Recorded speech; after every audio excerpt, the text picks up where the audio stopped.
আসসালামু আলাইকুম ভিউয়ার্স, আপনারা এখন আমার হাতে যে ডিভাইসটা দেখতে পাচ্ছেন এটা হচ্ছে একটা 7 ব্যান্ড অ্যানালাইজার সার্কিট। তো এই সার্কিটটা দ্বারা যে পাওয়া যায়, এই সার্কিটগুলো দ্বারা যে 2500 থেকে 3000 টাকার মধ্যে হয়ে থাকে।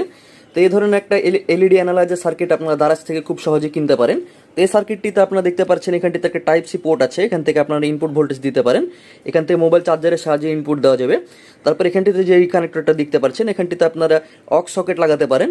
তারপর এখানটিতে দেখতে পাচ্ছেন একটা টিম পট আছে, আপনারা চাইলে অক্স সকেট ছাড়া শুধুমাত্র মাইক্রোফোনের সাহায্যে এই সার্কিটটা চালাতে পারেন। মিউজিক প্লে করলে মিউজিকের সাথে সাথে রিয়েক্ট করবে। তারপর এখানটিতে দেখতে পাচ্ছেন দুইটা সুইচ আছে, সব হচ্ছে মুড চেঞ্জ করা এবং ব্রাইটনেস চেঞ্জ করার জন্য সুইচ ব্যবহার করা হয়েছে। আপনারা চাইলে এটা থেকে মুড চেঞ্জ করতে পারেন। এটার সাথে একটা টাইপ সি কেবল দিয়ে দেওয়া হয়, এই টাইপ সি কেবল দিয়ে এটাকে পাওয়ার আপ করতে হবে। তো আমরা এখন আপনাদেরকে পাওয়ার আপ করে দেখাচ্ছি এটা কিভাবে কাজ করে। Hello hello, microphone testing 1 2 3 4 5 6 7 8। Hello hello, এই পিছনে সুইচটা টিপে আপনারা মুড চেঞ্জ করতে পারবেন। Hello hello hello.